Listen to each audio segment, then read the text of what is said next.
speech. In life, we tend to cross across a time where we have to tell the most important person in our life goodbye. Well, the time came a year ago and it happened to me. It was New Year's Day, January 1st, 2015, when I lost the most precious jewel of our family, my grandmother. Life became so unreal at that moment that I just couldn't understand how to embrace what I was feeling at the moment. All I could think of at the time was giving up and leaving with her. Honestly, not giving any thought to anyone or anything. To lose someone dear to you is very devastating.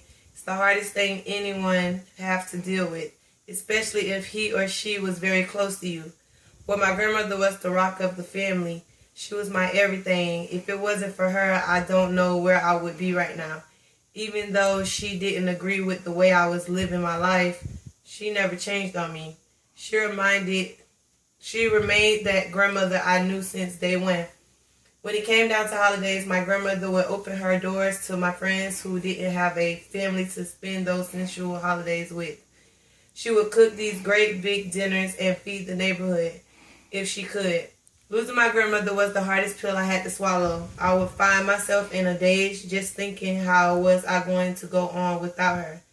How was I going to explain to my son that his great-grandmother was no longer with us here? In the midst of all these questions, I suddenly remember hearing her tell me all the time how I was a strong lady.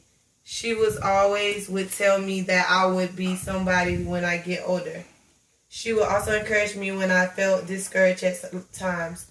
Life was starting to become unfair, but when I had those visions of our talks, it all changed. Now I know if she was here, how proud she would be of me. To see that I didn't give up and I kept going would have made her smile. Knowing that I took her death as an inspiration to go back to college and complete my degree is the best thing I could have ever did.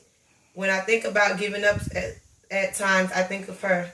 When I feel alone, I can't sense her spirit around me, telling me to go, to be strong like she always did. Knowing that when I complete everything there is to do in her honor will make me the happiest woman alive. I'm so grateful for the 20 plus years I had to share with the beautiful lady I once called grandmother. So to those listening, my advice to you would be to love and obey your grandmothers because you only get to live one life.